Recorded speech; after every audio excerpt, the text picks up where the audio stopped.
उत्तराखंड और गुजरात के बाद अब असम में भी यूनिफॉर्म सिविल कोड लागू होने जा रहा है। अब वहाँ पे भी जो मजहब के आधार पर नियम कानून चल रहे हैं, मजहब के आधार पर व्यवस्थाएं चल रही हैं, वो रुकेंगी और वहाँ पे एक विधान लागू होगा। यूनिफॉर्म सिविल कोड लागू होगा तो सबसे बड़ा फायदा महिलाओं को होगा।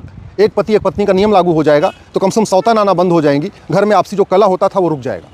दूसरा फायदा ये होगा, सभी बहन बेटियों को ग्राउंड्स ऑफ डिवोर्स कॉमन हो जाएगा, प्रोसीजर ऑफ डिवोर्स कॉमन हो जाएगा, मेंटेनेंस गुजारा भत्ता सबको मिलेगा, मेंटेनेंस का ग्राउंड भी सबके लिए कॉमन हो जाएगा, एक पति एक पत्नी का नियम सबके लिए लागू हो जाएगा। ये बहुत ही स्वागत योग्य कदम है, लेकिन ये पर्याप्त नहीं है। मेरा मानना है जब तक यूनिफॉर्म सिविल कोड में पॉपुलेशन कंट्रोल को नहीं जोड़ा जाएगा तब तक इससे पूरे देश को फ़ायदा नहीं होगा। अभी जो यूनिफॉर्म सिविल कोड आया है, चाहे उत्तराखंड में आया है, चाहे गुजरात में आया है, या जो असम में आने जा रहा है, इसका केवल और केवल फ़ायदा मुस्लिम बहन बेटियों को मिल रहा है, देश को इसका फ़ायदा नहीं हो रहा है। जब तक यूनिफॉर्म सिविल कोड में पॉपुलेशन कंट्रोल को ऐड नहीं कर देंगे, अभी हम दो सिस्टम लागू हो गया, उत्तराखंड में भी लागू हो गया हम दो, गुजरात में भी लागू हो गया हम दो, और असम में भी लागू हो गया हम दो, लेकिन अभी हमारे दो सिस्टम लागू नहीं हुआ। मेरा मानना है इसी यूनिफॉर्म सिविल कोड में हम दो के साथ हमारे दो भी सिस्टम लागू कर देना चाहिए। 10 चैप्टर इसमें ऑलरेडी है, इसमें 11वां चैप्टर जोड़ देना चाहिए, पॉपुलेशन कंट्रोल हमारे दो। जब हम दो हमारे दो लागू होगा तब जाके इसका देश को फायदा होगा। चलो ठीक है, कोई इमरजेंसी आ गई, तीसरे बच्चे की छूट होनी चाहिए। बाय द वे, अगर किसी को दूसरी बार जुड़वा हो गया तो ठीक है भाई, 3 बच्चे तक की छूट है। या किसी की 2 बेटियां हैं, उसको चाह उसकी इच्छा है कि नहीं एक बार और कोशिश करते हैं कि आपका बेटा हो जाए।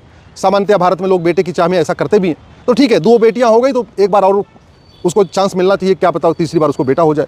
लेकिन चौथा बच्चा पैदा करने पे कठोर दंड की व्यवस्था होनी चाहिए, और वो इसलिए ज़रूरी है क्योंकि ज़मीन हमारे पास दुनिया की मात्र 2% है और जनसंख्या हमारी दुनिया की 20% हो चुकी है। पानी हमारे पास दुनिया का मात्र 4% है और जनसंख्या हमारी दुनिया की 20% हो चुकी है।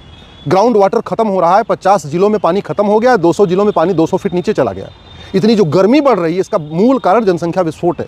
मिलावटखोरी का मूल कारण जनसंख्या विस्फोट है। जो कुछ सब कुछ, चाहे दूध दही घी सब कुछ नकली आ रहा है, उसका मूल कारण जनसंख्या विस्फोट है।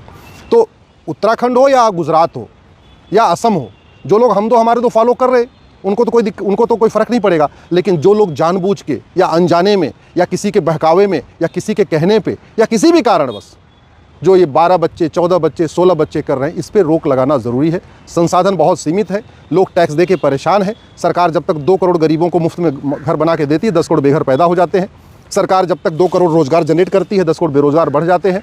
सरकार जब तक 2 लेन का सड़क बनाती है, 4 लेन का ट्रैफिक आ जाता है। तो जितनी समस्याएं हैं भारत में, उसमें आधी समस्याओं का मूल कारण है जनसंख्या विस्फोट। हमारे पूर्वज भी कहते थे, जितनी चादर हो उतना ही पैर फैलाना चाहिए। ज़मीन हमारे पास 2%, जनसंख्या 20%, पानी 4%, जनसंख्या 20%। तो चादर हमने पैर पहले बहुत फैला दिया। अगर हमने चीन के साथ जनसंख्या नियंत्रण कानून बनाया होता तो हमारी जनसंख्या 90 करोड़ होती, लेकिन हमने बनाया नहीं। नतीजा ये हो गया है, हम 150 करोड़ के आसपास पहुंच चुके हैं। अगर